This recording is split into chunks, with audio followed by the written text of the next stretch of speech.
चलिए एक और क्वेश्चन हम लोग उठाते हैं कॉपीराइट रॉयल्टी का। और ये बहुत ही इंटरेस्टिंग क्वेश्चन है और बहुत ही रेलेवेंट क्वेश्चन भी है, क्योंकि इससे आपका क्वेश्चंस आ सकते हैं एग्जाम में। सो बहुत ही ध्यान से एक एक बात को देखेंगे। है कुछ नहीं क्वेश्चन में, बस थोड़ा क्वेश्चन को इधर उधर घुमाया गया है और कुछ भी इस क्वेश्चन में नहीं है, बट हाँ बहुत रेलेवेंट क्वेश्चन है ये। ठीक है, तो आराम से एक एक चीज़ों को पढ़ते हैं और इसको समझने की कोशिश करते हैं। ठीक है, तो सबसे पहले क्वेश्चन आपके सामने है, आप सारे बच्चे इसको नोट कर सकते हो। ठीक है, प्रॉपर तरीके से मैं एक बार क्वेश्चन पढ़ देता हूं। A wrote a book on company law. A ने एक बुक लिखी है कंपनी लॉ पे, and was published by B, और वो पब्लिश किया गया है बी के द्वारा। ठीक है, the terms were, terms and condition क्या थी? पहला, royalty will be 20% of the printed price of sold books every year with the minimum of ₹8,000 per annum. ये सारी बातें पिछले वाले क्वेश्चन में भी लिखी हुई थी कि रॉयल्टी इतना % होगा printed price of the sold books, but एक चीज इसमें ऐड ऑन कर दी गई कि मिनिमम उसको कितना चाहिए? 8,000 पर एनम। किसको चाहिए? ए को चाहिए, क्योंकि बुक किसने लिखी है? ए ने लिखा है। कौन देगा? बी देगा। क्यों? क्योंकि बी जो है वो क्या है? पब्लिशर है। ठीक है, next, A promised to revise the books on the request of B and to pay ₹300 per month to be for every month of delay after first 4 months of the date of request by B. पूरी की पूरी कहानी बच्चा सिर्फ और सिर्फ इसी point पे है। पूरी की पूरी क्वेश्चन का जो सब कुछ कह सकते हो वो कहां है? सिर्फ और सिर्फ सेकंड पॉइंट में है। अगर हम लोगों ने सेकंड पॉइंट समझ लिया तो बाकी क्वेश्चन में तो कुछ भी नहीं है। सर ऐसा क्या लिखा है सेकंड पॉइंट में? आओ धीरे धीरे आराम से समझते हैं। ठीक है, चलिए पहले हम लोग आगे पढ़ लेते हैं, फिर एक साथ ही में सारा चीज देख लेंगे। ठीक है, फिर उसके बाद से लिखा है in the year of delay the condition of minimum amount of ₹8,000 per annum will not be apply. ये तो सेम स्ट्राइक की तरह था कि जिस समय स्ट्राइक या लॉकआउट होता है तो उस केस में मिनिमम रेंट जो है अप्लाई नहीं होता है। ठीक है सर, अच्छा, in the year of delay on 1 April 2017 A was requested by B to revise the book. B ने A से बोला भाई मेरे किताब को रिवाइज कर दो, बट द रिवाइज्ड मैन्युस्क्रिप्ट यानी कि जो किताब थी was submitted by A to B on 1 Jan 2018, लेकिन उसने जमा कब किया? 1 जनवरी 2018 को किया। डेटा हमको दिया हुआ है 16-17 की बुक यूनिट दिया हुआ है, 2500 यूनिट बनी बेची गई थी। 17-18 में 3000 बुक बेची गई थी और 18-19 में 5000 बुक बेची गई थी। इतना डेटा दिया हुआ है।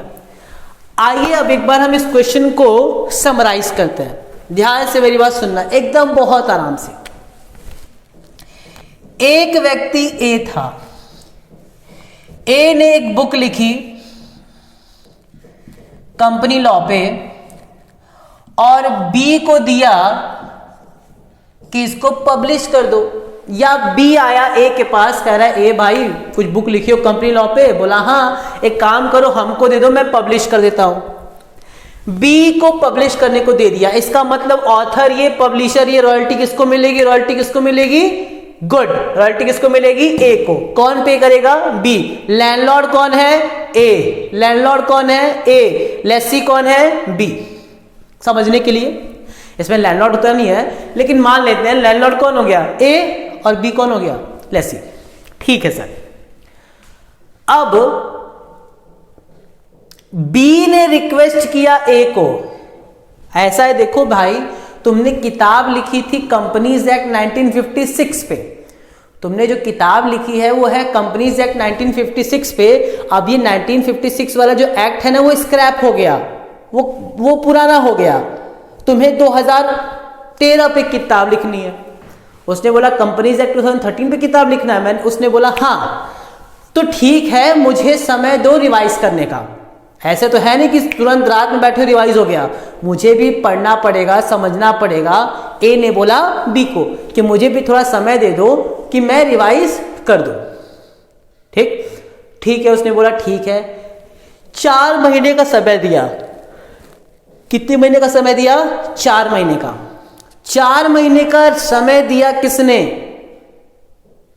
बी ने ए को, यानी कि ए ने मांगा कि 4 महीने का मुझे समय दे दो, 4 महीने के अंदर मैं ये किताब मैं आपको रिवाइज करके दे दूंगा।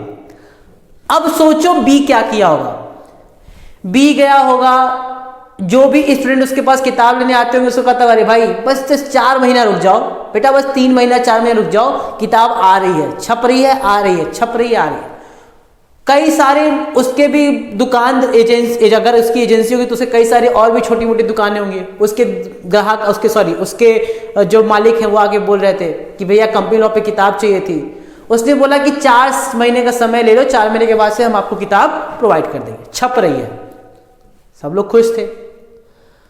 अब जनाब ए जो है उनको किताब छापने में लग गया काफी दिन, 4 महीने बीत गया, ये घड़ी देख के समय वेस्ट कर रहा, अच्छा अब आएगा 4 महीना और मैं किताब लेने जाऊंगा। जैसे ही 4 महीना खत्म हुआ, बी पहुंचा ए के पास और ए से बोला किताब बन गई। ए ने बोला साहब कोरोना की वजह से बहुत महामारी आ गई थी जिसकी वजह से हम आपकी किताब नहीं लिख पाए, रिवाइज नहीं कर पाए, मुझे थोड़ा और टाइम चाहिए होगा। बी ने बोला देखो तुम्हारे वजह से ना हमको बहुत लॉस हो रहा है, काफी मेरे ग्राहक हमको छोड़ के भाग रहे हैं, एक काम करो तुम बनाओ, तुम आराम से जितना समय लेना है उतना समय लेकर के बनाओ, लेकिन जितना डिले करोगे हर महीने का 300 रुपए हम लेंगे। अब ऐसा थोड़ा नहीं कि तुम किताब बनाते रह रहे हो 5 साल 10 साल, कौन सा तुम बड़का रामायण लिख रहे हो, महाभारत लिख रहे हो, कितना टाइम लग जा रहा है भाई। एक एप्रोप्रिएट टाइम मैंने 4 महीने का दिया, तुमने रिवाइज नहीं किया, अब जितना लेट करोगे 300 पर मंथ के हिसाब से हम तुमसे क्या लेंगे? डैमेज चार्ज करेंगे। ध्यान से मेरी बात सुनना, कौन डैमेज चार्ज करेगा? पब्लिशर। डैमेज कौन चार्ज करेगा? पब्लिशर। किसके ऊपर चार्ज करेगा? ऑथर के ऊपर। क्यों? क्योंकि गलती कौन कर रहा है? ऑथर कर रहा है। लेट किसकी वजह से हो रहा है? ऑथर की वजह से हो रहा है। क्यों? क्योंकि वो रिवाइज करने में समय ले रहा है। ऐसा भी नहीं है कि पब्लिशर ने उसको समय नहीं दिया था, उसको समय दिया था 4 महीने का, 4 महीने बीत गए, अब 300 पर मंथ के हिसाब से क्या होगा? मैं डैमेज चार्ज करूंगा। कहानी समझ में आ रही है? कितनी आसान है। Quick revision.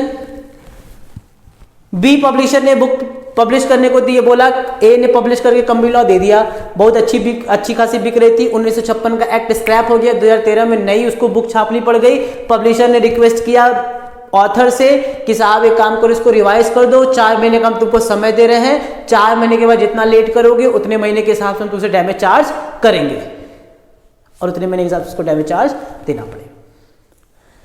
क्लियर है? पक्का? अब आइए देखते हैं। तो जरा मेरी बात ध्यान से सुनो। इसने रिक्वेस्ट कब किया? 2017 को। इसने रिक्वेस्ट कब किया? 1 अप्रैल 2017 को बी आया और ए से बोला कर लो। यहां से 4 महीना 1 2 3 4, यानी कि 1 मई 1 जून 1 जुलाई 1 अगस्त, 1 अगस्त तक कर लेना, 1 अगस्त तक रिवाइज कर लेना। लेकिन 1 अगस्त को जब बी गया ए के पास तो ए ने बोला कि मैं अभी किताब रिवाइज नहीं कर पाया हूं, और इसको रिवाइज करने में कितना महीना लग गया? इसको रिवाइज करने में लग गया 1 जनवरी 2018। तो यहां 1 अगस्त से लेकर के 1 जनवरी तक डिले हुआ। कितने महीने का डिले हुआ? 1 सितंबर, 1 अक्टूबर, 1 नवंबर, 1 दिसंबर, 1 जनवरी, 1 2 3 4 5 मंथ का डिले हुआ। कहानी समझ में आ रही है? बी गया ए के पास, बोला मैं रिक्वेस्ट करता हूं किताब को रिवाइज कर दो, 4 महीने का समय दिया, 4 महीने तक अगर रिवाइज हो गया तो कोई डैमेज नहीं लूंगा, 4 महीने के बाद अगर समय लोगे तो हर महीने का मैं लूंगा डैमेज, और वो डैमेज कितना लूंगा, कितने का डैमेज लिया जाएगा, यानी कि 5 महीने का 300 के हिसाब से, यानी कि 300 इंटू 5 यानी कि 1500 रुपए का डैमेज लिया जाएगा। जल्दी से बताओ डैमेज लेगा कौन? सर ऑथर लेगा। अच्छा, दिक्कत किसको हो रही है? पब्लिशर को, तो डैमेज लेगा भी कौन? पब्लिशर। यानी कि ये 1500 का जो डैमेज है वो कौन लेगा? ये डैमेज लिया जाएगा पब्लिशर के द्वारा। कौन देगा?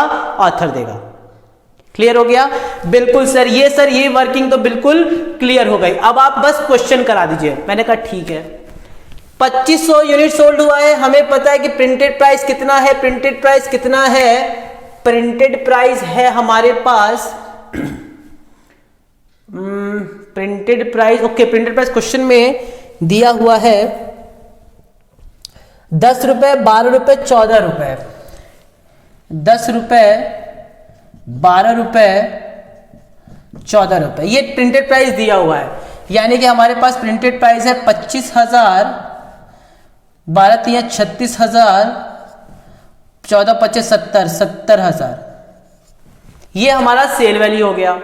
रॉयल्टी बोला है 20%, यानी कि 25,000 का 20% होता है साहब 5,000, 36,000 का 20% होता है 9,000, और 70,000 का 20% होता है 14,000। ओके ठीक। मिनिमम रेंट हर साल कितना फिक्स किया गया है? 8,000, 8,000, 8, यही है इतना। ओके, शॉर्ट वर्किंग करते हैं।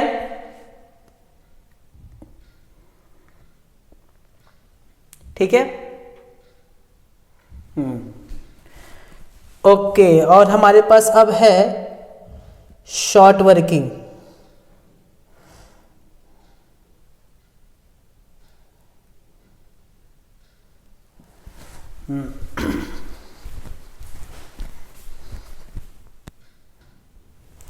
ओके,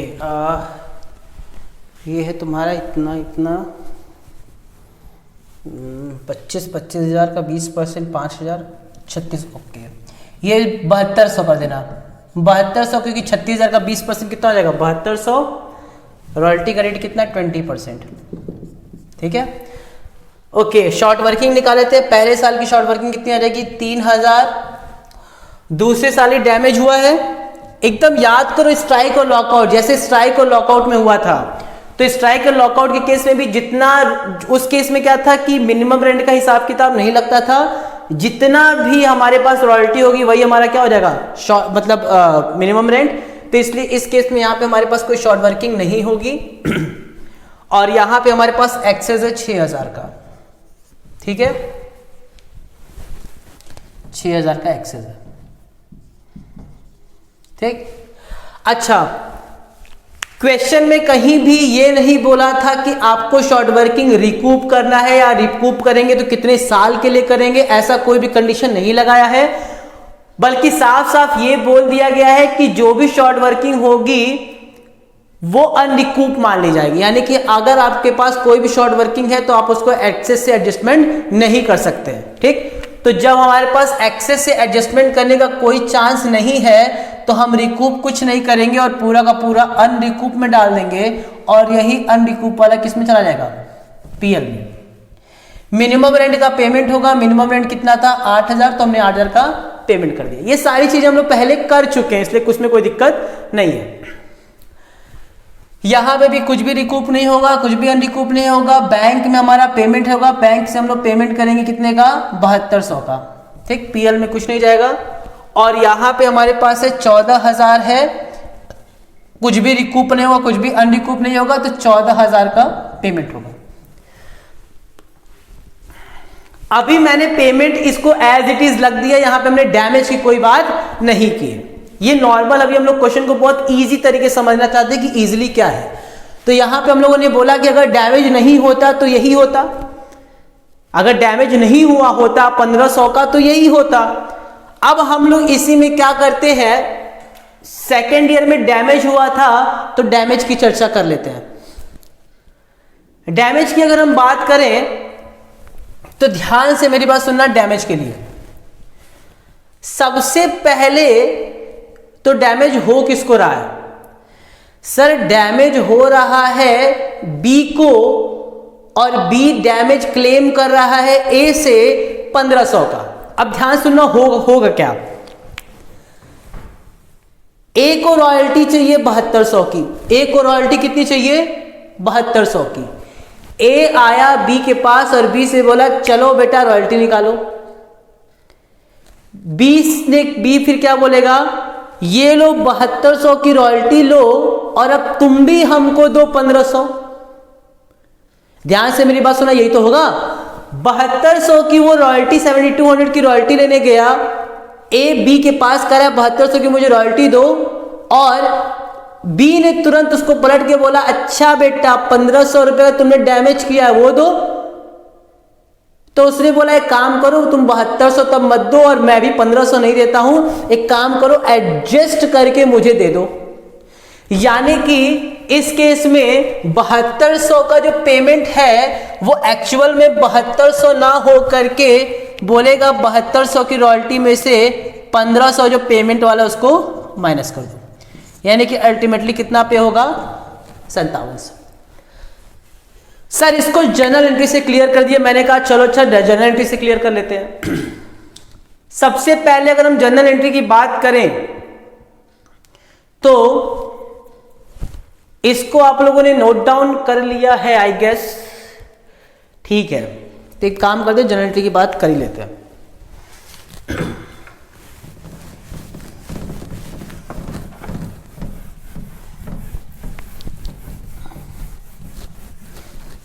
चलो सबसे पहले हम लोग बात करते हैं 16-17 की। 16-17 की अगर मैं बात करूं तो 31 मार्च 17 को हुआ होगा पहली entry, royalty short working to A, ठीक है। कितने कितने की? 5000, 3000, 8000। फिर ए को पेमेंट हुआ होगा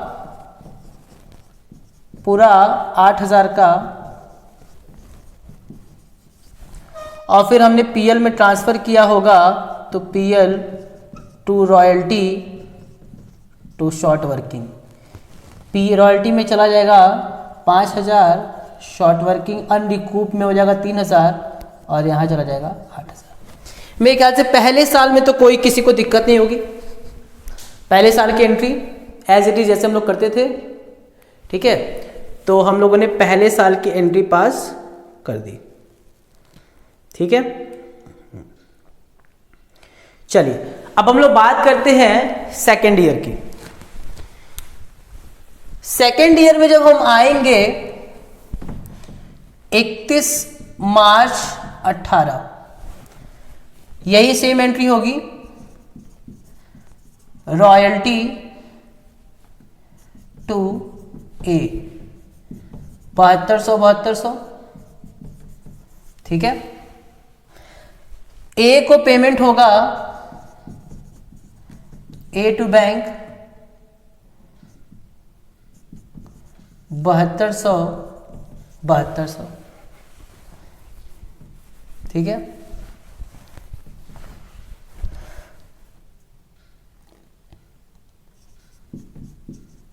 इसके पहले ही, इस डेट के पहले ही डैमेज हो गया है। डैमेज किस दिन हुआ है? 1 जनवरी 2018 को हुआ है। तो सबसे पहले तो डैमेज हुआ है तो हम लोग पैसा मुझे मिला होगा तो बैंक टू डैमेज रिकवर्ड, ठीक। कितना? 1500 और 1500। फिर ये डैमेज रिकवर्ड मिला किससे है, ए से, ठीक है, कितने का, बैंक टू डैमेज रिकवर्ड हम लोग को 1500, पहले इसको हम लोग वो करते हैं क्लेम, तो ज़्यादा बेटर होगा।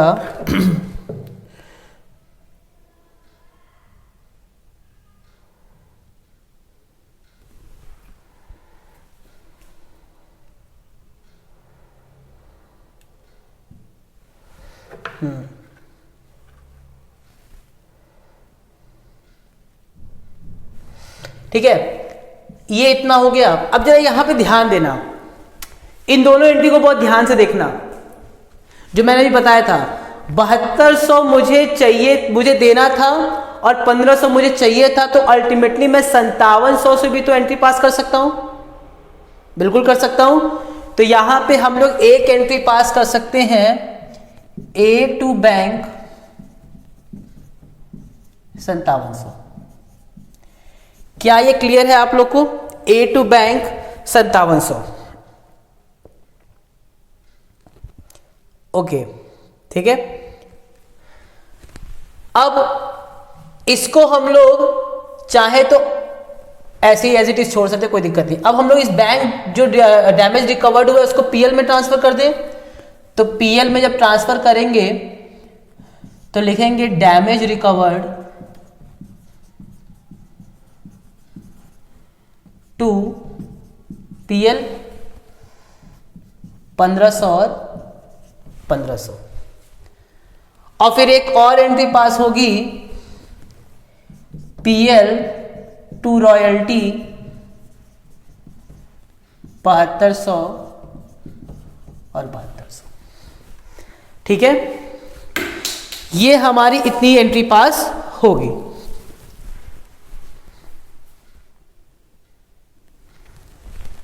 ठीक है, तो मेरे ख्याल से एंट्रीज में कोई दिक्कत नहीं होगी। ये आपकी 17-18 की हो गई, ये आपकी 18-19 की, सॉरी ये आपकी 16-17 की है। जब ये हम 17-18 की बात करेंगे तो ये एंट्री हो गई हमारी ये, और इसको हम लोग एक साथ मर्ज कर देखते, काम करते मर्ज ही कर देते हैं, ठीक है। ए में हो जाएगा तुम्हारा 7200 टू डैमेज रिकवर्ड, ठीक है, 1500, ठीक है। पहले हम लोगों ने अलग अलग करके देखा कि किस तरीके से होगा, ठीक। तो यहाँ पे हमारा बैंक टू डैमेज रिकवर्ड आया होगा 1500 का, फिर ए टू बैंक हो गया था जो हमको पे करना था 7200, हमने इन दोनों को एक साथ क्या कर दिया, मर्ज कर दिया, तो A to bank to damage recovered 7200, 5700 और 1500। फिर हम इसको पीएल में ट्रांसफर कर देंगे 31 मार्च को, 31 मार्च को हम लोग इसको पीएल में ट्रांसफर कर देंगे। तो डैमेज रिकवर्ड टू पीएल, क्योंकि इनकम है हमें, तो इनकम को हमने ट्रांसफर कर दिया, और यहाँ पे रॉयल्टी का जो पेमेंट था उसको, सॉरी जो खर्चा था मैंने उसको पीएल में ट्रांसफर कर दिया, ठीक है।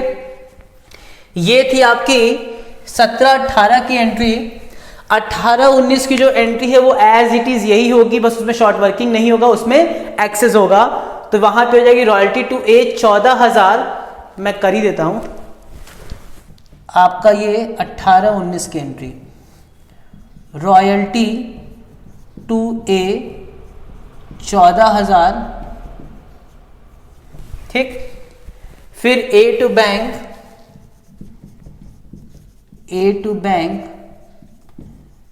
14,000, और फिर PL to royalty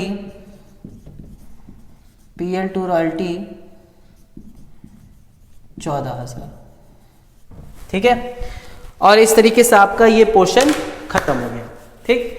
I don't think इसमें किसी भी तरह का दिक्कत होगी, ठीक। सिर्फ और सिर्फ इसमें एक ही मेजर बात थी, और वो थी वो 1500 का डैमेज निकालने की, और किस तरीके से हम लोग उसको ट्रीटमेंट करते हैं, ठीक। तो और आप यहाँ पे उसको अलग अलग एंट्री ना पास करके कंबाइन एंट्री पास कर सकते हो, ए में 7200 to bank to damage recovered में 1500, ठीक है। चलिए आप लोग इसको बहुत अच्छे तरीके से नोट डाउन कर देना, ठीक है। आराम से आप इसको नोट डाउन कर लो, वीडियो पॉज करके आप इसको नोट डाउन कर सकते हो, ठीक है। आराम से आप इसको नोट डाउन कर लेना। चलिए इस तरीके से आपका जो यूनिट 1 था रॉयल्टी, जो सबसे मोस्ट ईजीएस्ट यूनिट था, बहुत ईजीएस्ट चैप्टर होता है रॉयल्टी, वो इस तरीके से आपका कंप्लीट होता है।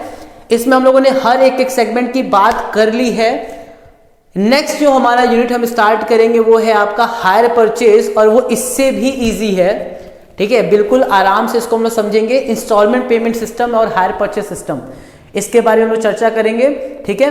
तो आई गेस कि रॉयल्टी में आप लोगों को कोई भी अब इशू नहीं होगा। अगर इन केस किसी भी तरह का अगर छोटा मोटा कोई भी डाउट अगर आपके दिमाग में आता है रॉयल्टी से रिलेटेड, तो हम लोग उसको डिस्कस कर लेंगे, ठीक है। तो मेरे ख्याल से रॉयल्टी आपका कंप्लीट। नेक्स्ट क्लास में हम लोग मिलेंगे यूनिट 2 हायर परचेज के साथ, ठीक। तब तक के लिए गुड बाय, जय हिंद।